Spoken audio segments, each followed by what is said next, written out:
Welcome back, everyone, to Champion Your Life. I hope you're doing well wherever you may be.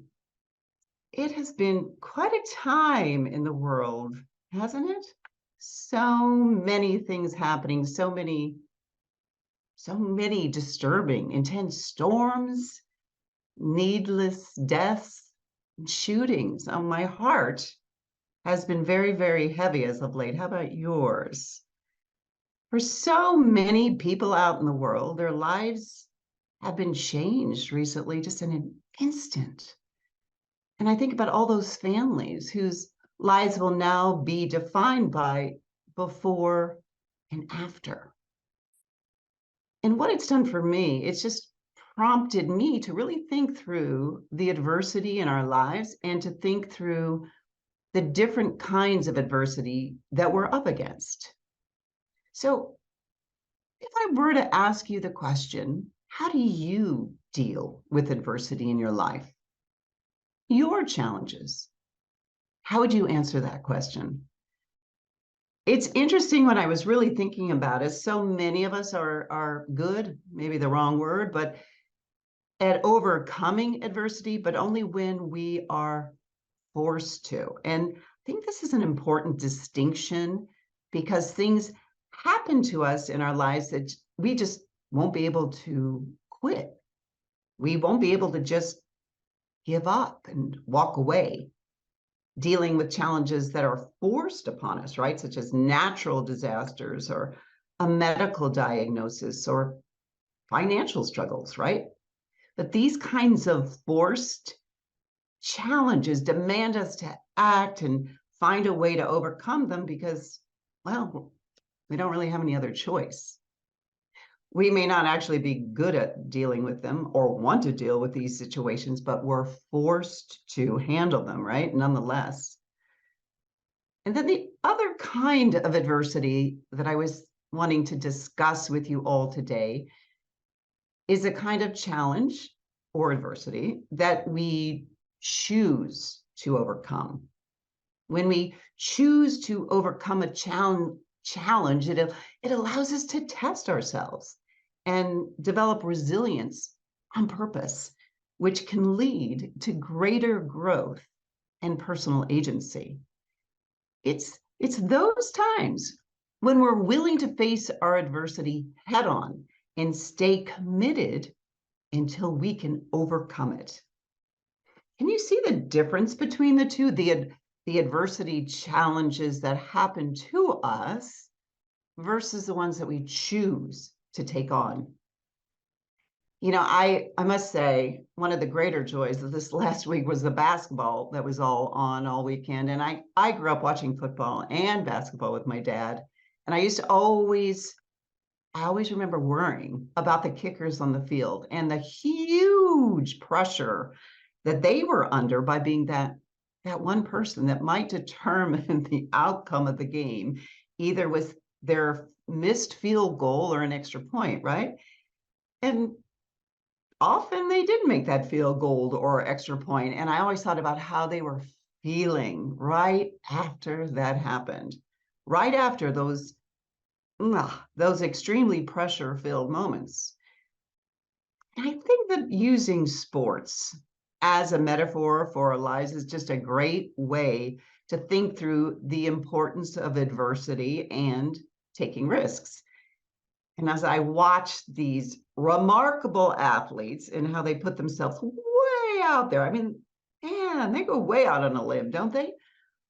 Then it had my thoughts turn back to my own challenges and my family's challenges and my clients' challenges and how we all show up in those moments.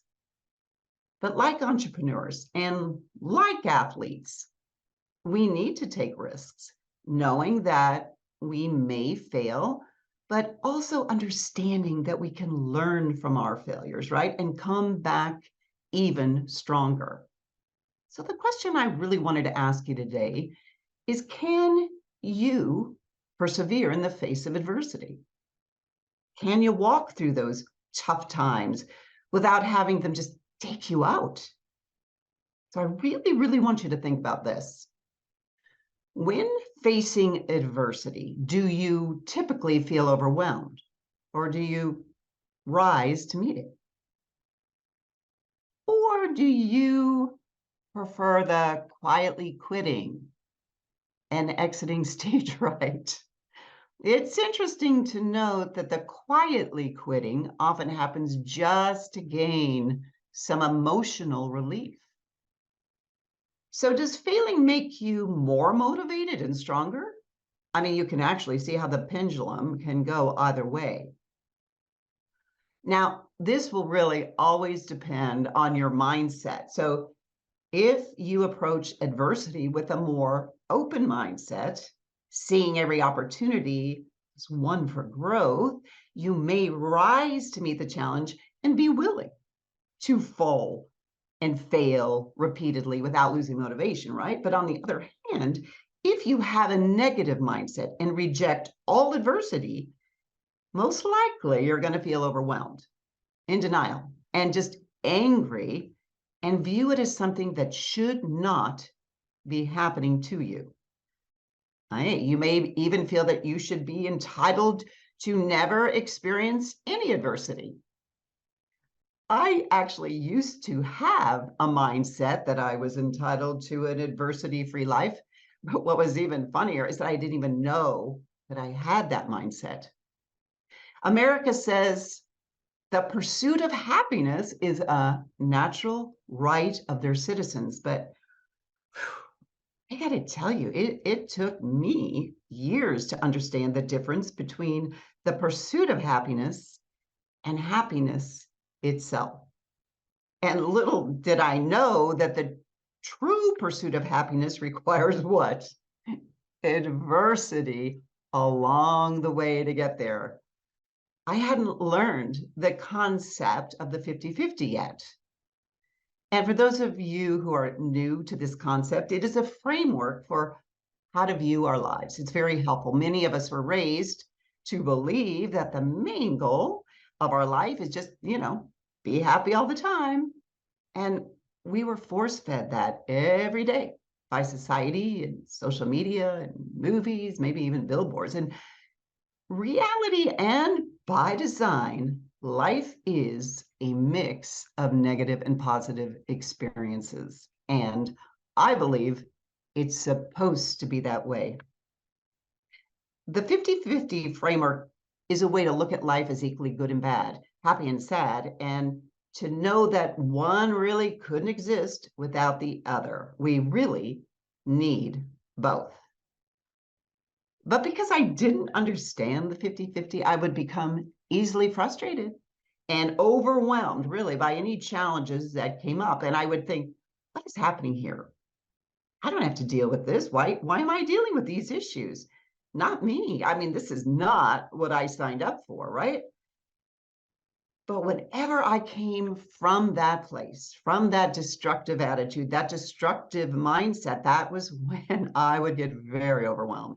That's when I got very frustrated. That's when I would get angry.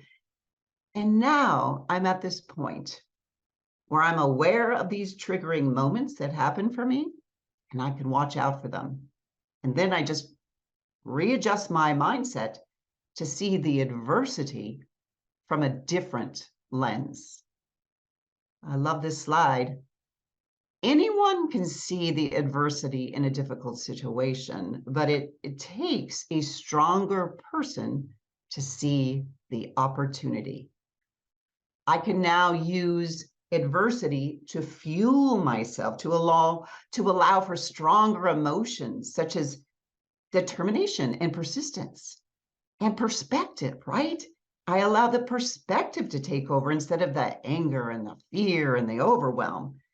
And it reminds me to see all of my adversities, all of my challenges as an opportunity, as a curriculum of my life. I now can see adversity is part of life that is there to make me stronger, to make me wiser, to make me more resilient.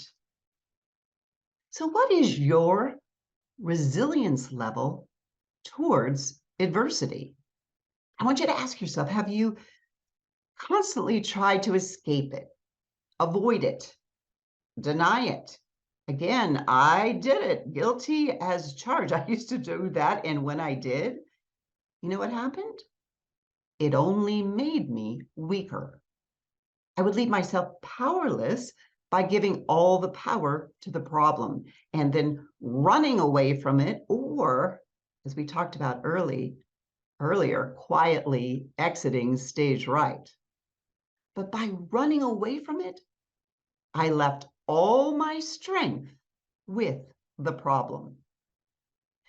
As long as I face problems and use them to strengthen my brain and resolve them, I get stronger and future problems become easier to manage. But when I avoid problems, wow, the world becomes stronger and more powerful against me. That is the truth. If you avoid it or you're in denial of it, it gets worse. Interesting, right? I was asking a few of my clients through email how they felt that they were responding now to adversity. And one of them was kind enough to send me this email back. And she wrote, a few years back, I was passed over for a promotion at work that I had been working towards for many years. At first, I was devastated and angry and felt like the universe was against me. We had just met, and you gave me Carol Dweck's book on mindset. Do you remember that? That book really helped me shift my mindset. I began to see the rejection as an opportunity to improve my skills and work harder. I also started to network more and seek out mentors who could help me improve. That included you. As a result, I eventually landed an even better position at a different company, a situation that I would never have dreamed of happening. And that adversity in my life led me to the work of mindset. And I'm very grateful, as it is a powerful lesson that continues to serve me. I love getting emails like that. So once again, I want you to ask yourself, how do you respond to adversity? And I think even more importantly, is it the way that you want to be responding? Are you going out in the world and embracing some challenges? And even more importantly, are you willing to go through the discomfort to create the results that you want in your life? Now, I know I've told you this many times, but I don't think I can tell you enough. Discomfort is truly the currency of our dreams. I know discomfort just doesn't sound right, but I also know that we are all exhausted from the last couple of years. But if you want a life that is bigger than the life you are currently living, you have to decide that you want an emotional life that's bigger than the one you have right now. You have to learn how to get comfortable with all those awful feelings that come up in the midst of adversity. Your healthy mind management meter is going to have to go way up. It's going to have to be a 10, I think. We need to embrace learning about and feeling all of our emotions. And that is what I've been trying to share with you in these podcasts. It's truly all about healthy mind management, which in a nutshell is learning how to manage your mind so that it doesn't manage you. You want to learn to choose your thoughts so that you don't quietly quit on yourself. And again, I just want to remind you, this isn't something we learn in school. So don't feel bad about knowing this. We didn't know this at all, zero zip. So don't beat yourself up, right? I love, love, love this slide as well. I mean, look at this. Life comes at us in ways, much like what we're talking about here, the 50-50, right? We can't predict or control those ways, but we can learn to surf. Bottom line, the more we are willing to feel negative emotions on purpose, those storms of life, the stronger we will become emotionally and the more we're willing, we will be able to face and overcome our problems. So I was trying to think of an example that would be helpful for you. And I was thinking humiliation and fear, or maybe humiliation and shame, the two are the two worst emotions that we can experience. I mean, just saying them out loud makes me shiver. But that is why so many people, for example, have a really profound fear of public speaking. I like being on stage and having the potential to be ridiculed by the people in the audience is real for most. Now, most of the time, in actuality, people don't ridicule, but that is our major fear as we walk up to that microphone. But let's break this down. If we're willing to experience these negative emotions, such as humiliation or possibly terror, we can actually gain emotional confidence that will help us to overcome the challenge. We can get to the other side of it and then actually come to the conclusion, oh my gosh, I did it. I can do this. I'm actually pretty good at this. We won't always be trying to run away or quit. However, some of us still may decide to go for that short-term emotional relief. For example, forget it, not walking up to that podium. But really, what happens when we do that is we will actually make ourselves weaker every time we face adversity. So, what do we do with that? We need to utilize it. We need to move towards the challenge. We need to work through it, keep coming back to it until it's solved, until we're actually standing in front of that microphone, right? And that consistency and that effort will make us stronger. Now, you might remember me talking about massive action, and massive action is taking action until you get the results you want. I want to say it again because it's so good. It's taking the action until you get the results you want. You might want to write that one down. But more importantly, you know what that looks like? That idea of taking massive action? That looks like failing. Taking action, dusting yourself up, getting back up, failing again, overcoming that failure, getting back up until you get the result you want. I know, sounds like a lot, but by the time you get to the result you want, you've overcome so much adversity that your level of strength will be so much higher than if you had not faced any of that. These, my friends, are the lessons that we're supposed to learn. We've not only accomplished the goal, but it's taught us about resolve, resilience, determination, and courage. And you have more strength as a human being because you've grown in healthy mind management. You're growing in emotional intelligence. These are the reasons I'm so passionate that people set goals, right? We need to set goals for ourselves, my friends. It's all about who we will become in the process of achieving your goals. So, for all of you listening who may be trying to build a business, improve a marriage, finish school strong, or raising your children well and keeping your family close and connected, I want you to see any adversity that you're going through as the ingredients to greatness. A great entrepreneur, a great partner, a great student, a great mother, a great father, a great teacher. Greatness is supposed to be complicated. It's supposed to be hard. See it as a curriculum of your life. We don't always win at everything we attempt, but we can become more of the person we are capable of being in the process. Embrace it. Move towards your challenges.